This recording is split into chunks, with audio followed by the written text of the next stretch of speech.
Welcome to the Sales and Marketing Playbook Unleashed, the premier podcast for innovative growth strategies, hosted by two seasoned experts. Meet Evan Poland, the president of Poland Performance Group, a master in sales coaching with over 2 decades of experience. Evan is not just a consultant, he's a force in sales, focusing on mindset, planning, and skill development. He's also the co-author of Selling Professional Services the Sandler Way. Joining him is Craig Andrews, partner and CEO of Beholder Agency, an expert in growth marketing. With 20 years under his belt, Craig blends marketing creativity with strategy to propel businesses forward, making Beholder Agency a leader in effective marketing solutions. Together, Evan and Craig are here to share their wisdom on winning strategies, best practices, and transformative insights that will fuel your growth. Get ready to revolutionize your sales and marketing approach right here on the Sales and Marketing Playbook Unleashed.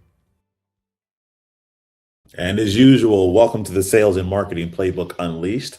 I'm Craig Andrews and my partner in crime, Evan Poland. How are you doing today, Evan Poland? I am doing great. How are you doing today, Craig? I'm not doing too bad. Like I said before, it's a brand new year. We're actually completely running on full cylinders and we're ready to roll this year. That's awesome. And Craig, for people who may be newer to the podcast, you want to share with everybody a little bit more in detail about what you do. And today we're really going to be right in the middle of your wheelhouse. Absolutely. Beholder Agency, which I'm a partner in, is a growth marketing agency. And we specialize in helping small to medium-sized businesses who are frustrated with the outcomes of their marketing. They may be saying something along the lines of, I'm getting nothing from my website, or my marketing is doing horrible right now, or something in that fashion. And what we try to do is we try to put a data approach and a marketing approach together to generate revenue year after year. And as we progress in helping companies build their businesses, we like to stay close to them. And, I think we're good at what we do. Evan, tell everybody what you do. Sure. So Craig does a great job in terms of making sure that you get found and the right people are finding you. I come in to help once you start having those conversations with those folks to help you more effectively qualify and disqualify those opportunities, shorten the time from the first touch through getting a decision one way or the other. And then for those of you who are in relationship type businesses, helping you to really leverage your relationships to get more introductions, get more referrals, upsell, cross-sell within your current client base, as well as build up some of those sales plans. And we may have some exciting announcements on that sometime here in the not too distant future. So again, that's why we are the playbook. That's why we partner up. We take both sides of the driving the right kind of leads in, and then how do you do a better job converting those? So Craig, on the marketing side, Mm-hmm. there been any changes in the last 5-6 years in terms of what people are doing for marketing or how people are getting found? Yeah, there might be this small little thing called AI that might have changed the whole industry. I'm sure you use AI all the time, right? I absolutely use AI, using it more and more every day. And it's absolutely been a game changer for my business. And I know that I'm only using about 2% of it. Absolutely. And most people are. And so as that's a great segue into what we're going to talk about today, I'm going to start by telling a quick story. So a couple of years ago, probably about this time, January, February-ish, Amelia and I took a trip up to New York for a work trip. And early morning, we were walking through the streets of New York. You can kind of visualize it was kind of gray and cold. And we're walking. Kind of like today. Kind of like today, yeah. And we were walking through the street and we happened to go by these small little bodegas, and I saw a cupcake shop that only sold cupcakes. So we walked in and we took a look at it, and the cupcake was like $30, one cupcake. And I'm going, wow, like, how do you stay in business? And that's what kind of spurred this conversation today. Most local businesses don't fail because they're bad at what they do. I'm sure it's a very good cupcake. They fail because the right people are not finding them. So that was really a big thought today in terms of our topic, which is local search, local marketing, and how do you market yourself to stay in business and grow with a $30 cupcake? I mean, come on, that's a lot of money for one cupcake, but it was huge. But anyway, I'll diverse. So Craig, why don't you share with the audience a little bit? What is local marketing? What is local search marketing? And why is it so important these days? Yeah. So local search marketing is a strategy about making your business visible when people search with a local intent. For example, they might say in that example, cupcake shop near me, right? Ridiculously priced cupcake shop near me. That too. That's a possible search, right? Or they might say something along the lines of cupcakes, New York, right? Something simple like that. And the reason why that's important is because it's a high intent. They know exactly what they're searching for and in the process of looking for what they're looking for. And people are ready to buy in that moment. That's a very important point. If you think about it from the perspective of all of us, when was the last time you went without your cell phone for a day, Evan? On purpose, I can't remember the last time. Yeah, I can't either, right? I literally just put it down before the podcast, right? Because I was answering some texts and calls. If you think about how AI and combined with local search has now put people in a position that they are on their phones all the time trying to get quick answers, being in the right place at the right time with the right search is incredibly important for businesses today. Um, in your case, from a sales perspective, what does it mean to you to be in the right place at the right time to the right audience? So it's extremely important. And if your marketing is doing a good job and you have people who are looking for a conversation and they know what they want and they're ready to buy right now, there is a ridiculous difference in your close rate. It's Mhm. much, much, much higher. Your sales cycle is much, much, much shorter. It may even be in that conversation. Yep. And it's something that salespeople are craving, they're looking for. It really helps the numbers when you can get people funneled to you who are looking for the products or services that you sell Hmm. and they're looking to do something right now. So Yep. that is gold for the sales folks within the organization. And I think where the beautiful thing about our relationship is understanding that sales and marketing is an alignment is very important. You're going to hear that if you guys are tuned into our show. You're going to hear that on a regular basis. And so when I bring up that expression, just to be clear, there's a difference between local search marketing and localized marketing, two different concepts.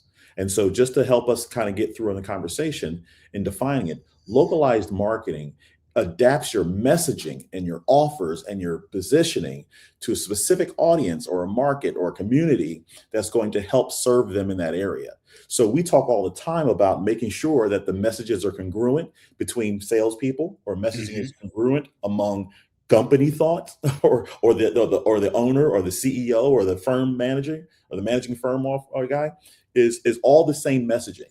Can you talk a little bit about messaging and how important that is?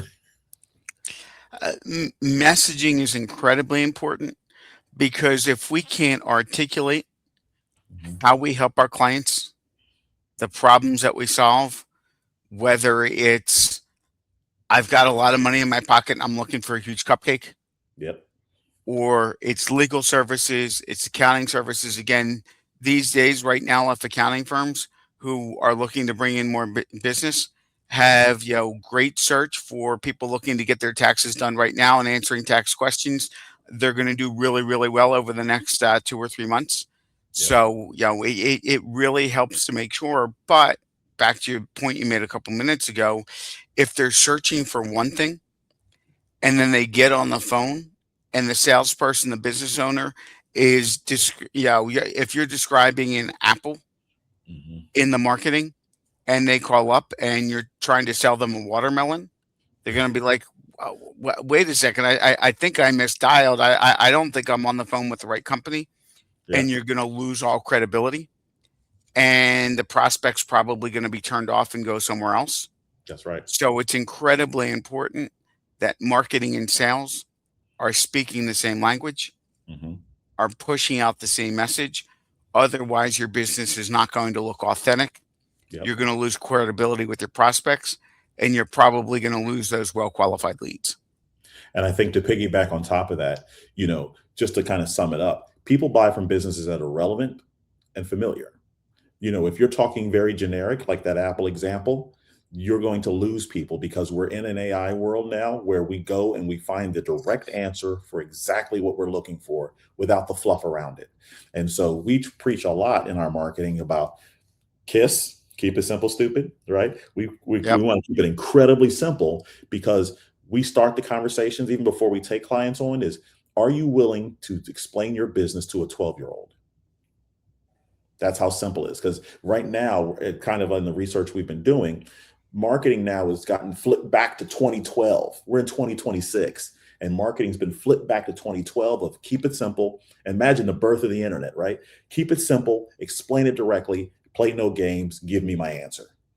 Yep. Because of our simple little cell phones here, in which we can be in a position that we can find exactly what we want exactly at the time. We don't need the fluff and the big sales pitch like the sales guys who have the big floating dolls in the street.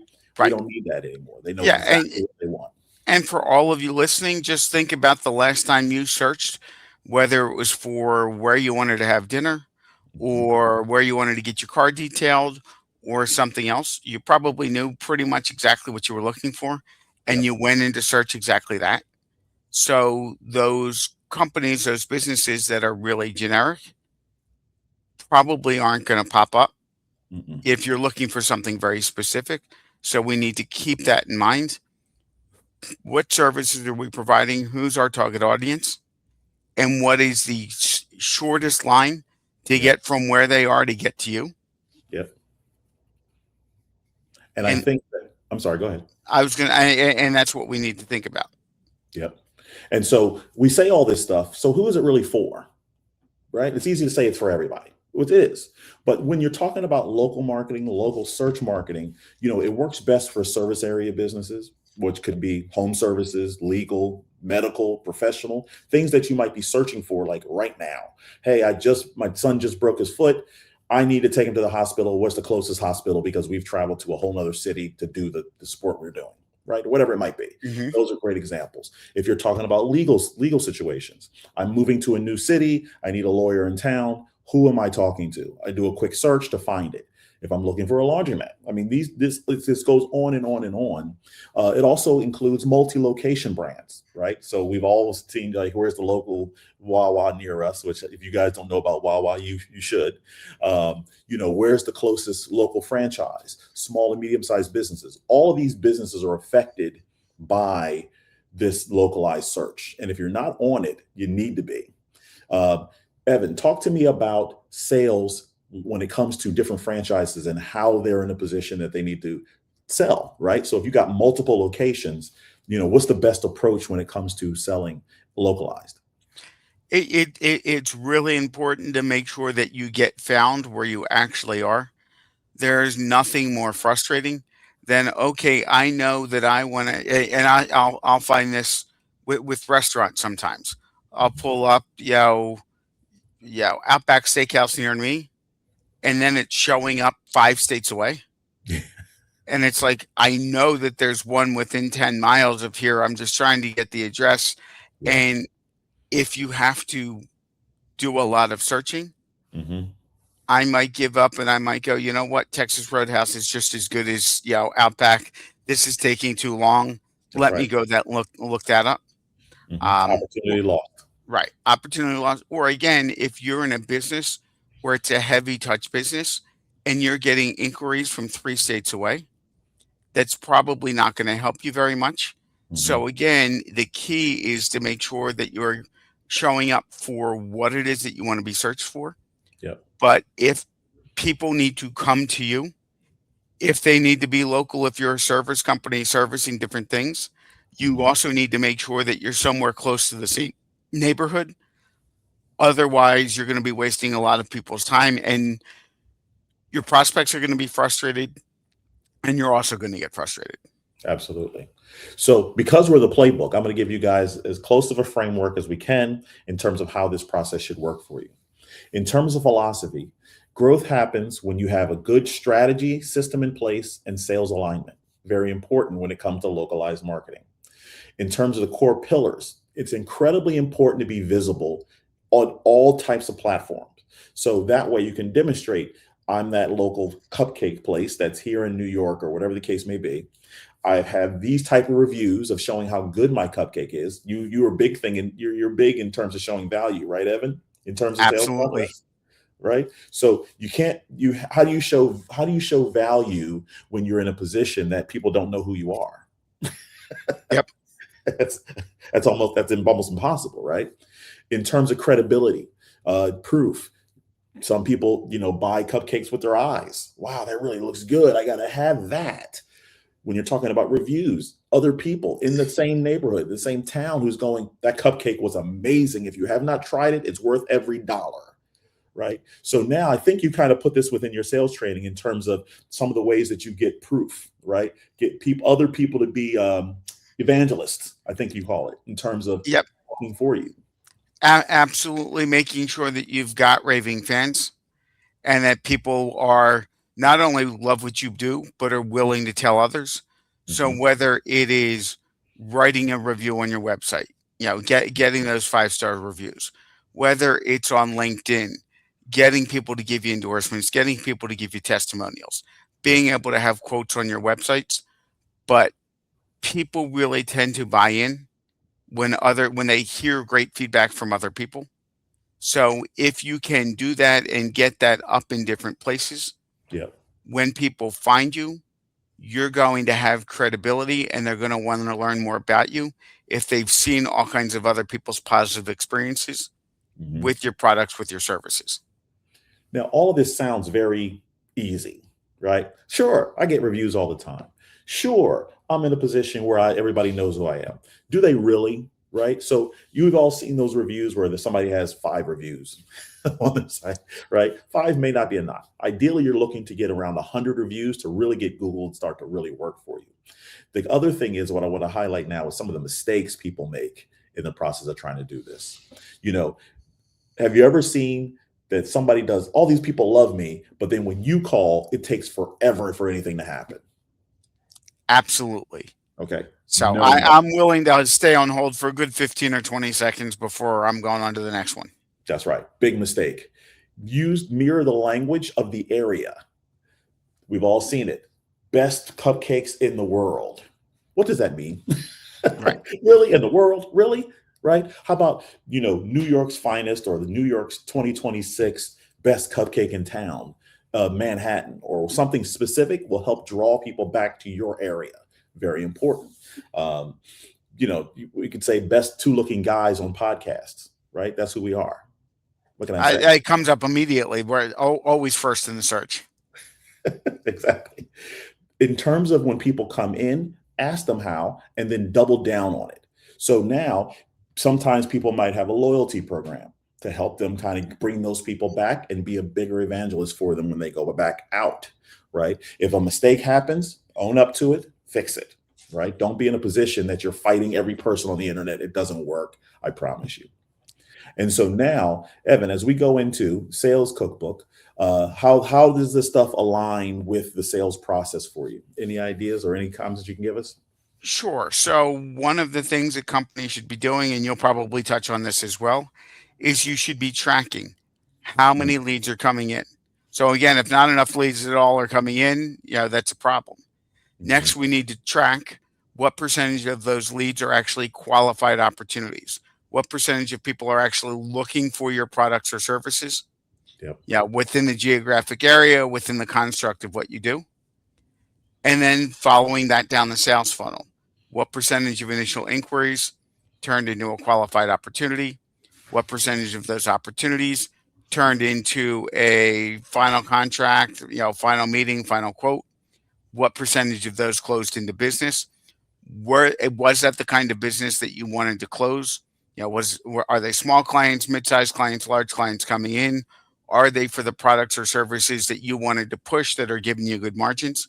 Yep. And once you get all of that data, you can then determine, okay, is what we're doing really working?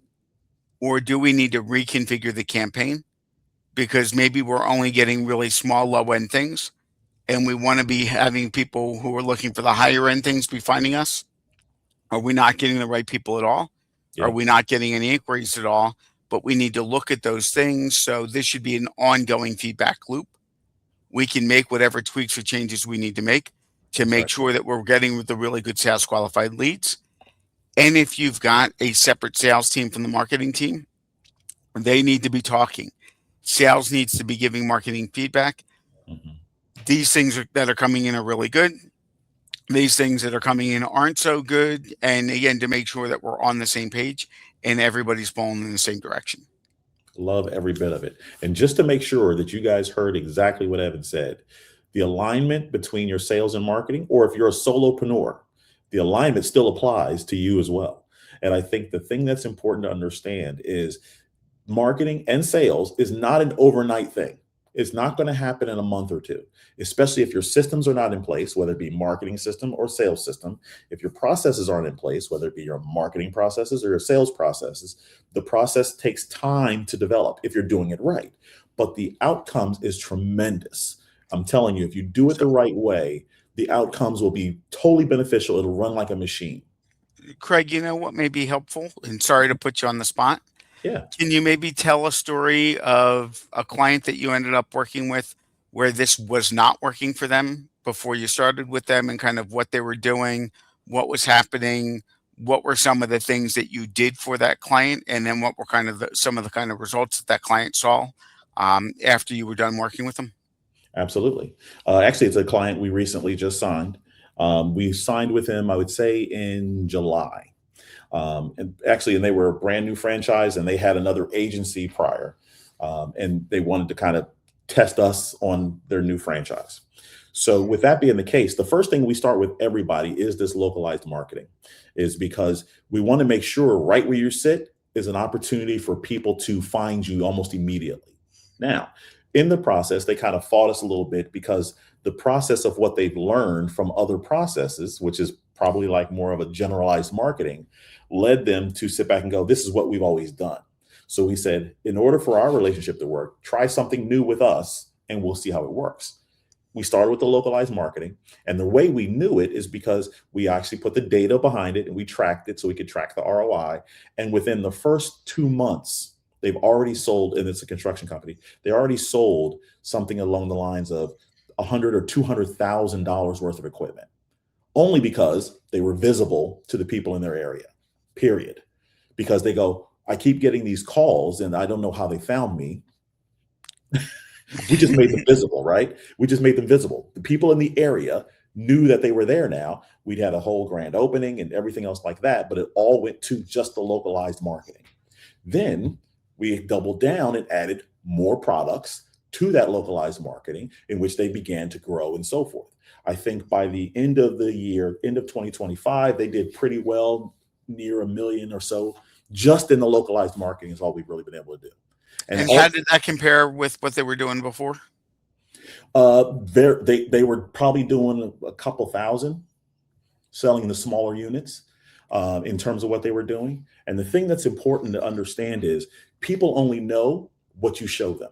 So in a lot of cases, if you're not giving them a very clear, direct idea of who you are and what you do, you're allowing their imagination to take over, and then you're allowing them to sit back and say, they don't really fit me. I don't get it. I don't understand. And there was no conversation. So one of the things that they also had is we said, take the pricing off the site. Why would you have the pricing on the site?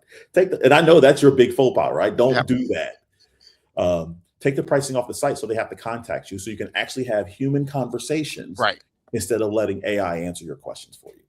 All right. And there's a lot of different techniques and styles that goes into that.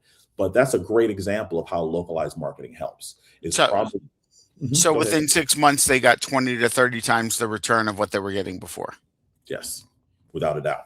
And the fact they upped with us the new year, and now they gave us a bigger budget to work with. Yep. And I think that, the KISS model that we live and die by as part of Beholder's infrastructure. Can I simplify it for a 12th grader or 12-year-old, excuse me?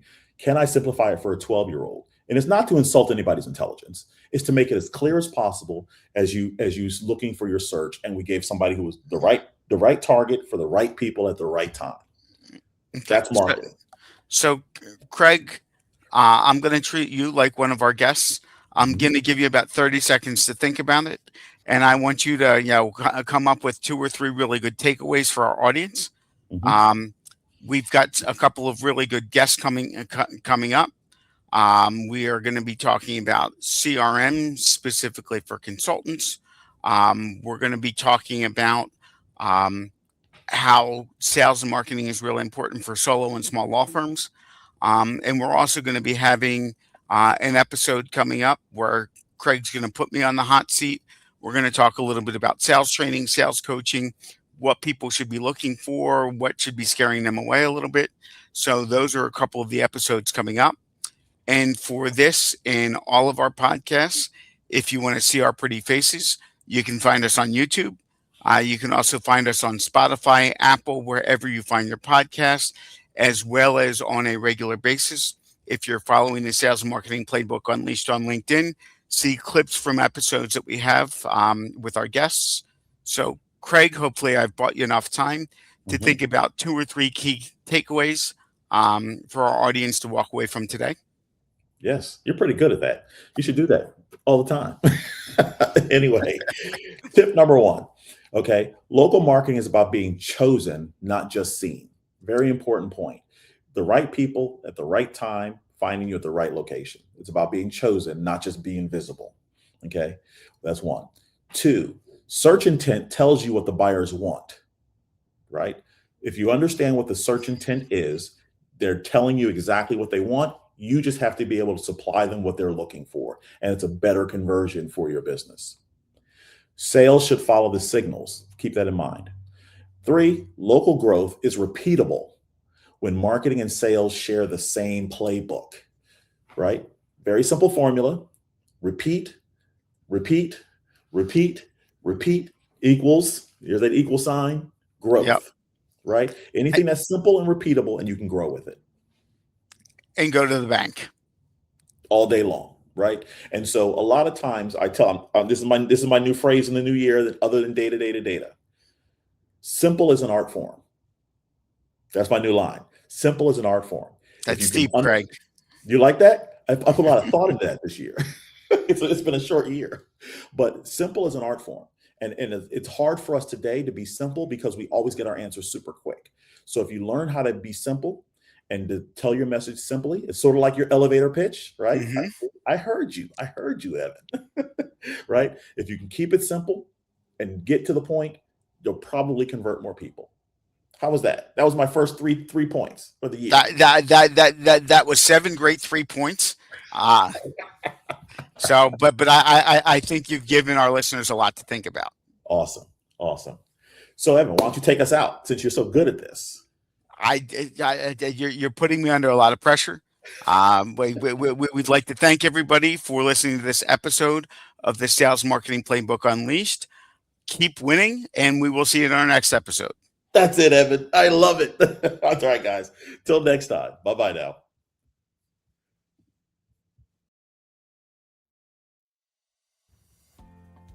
Thank you for joining us on this exhilarating journey through the world of sales and marketing. Remember, the playbook is in your hands and the possibilities are limitless. Keep exploring, experimenting, and innovating, and watch as your business reaches unprecedented levels of success. Don't forget to subscribe to the Sales and Marketing Playbook Unleashed on all major podcast platforms, and follow us on YouTube, Facebook, and LinkedIn for even more exclusive content.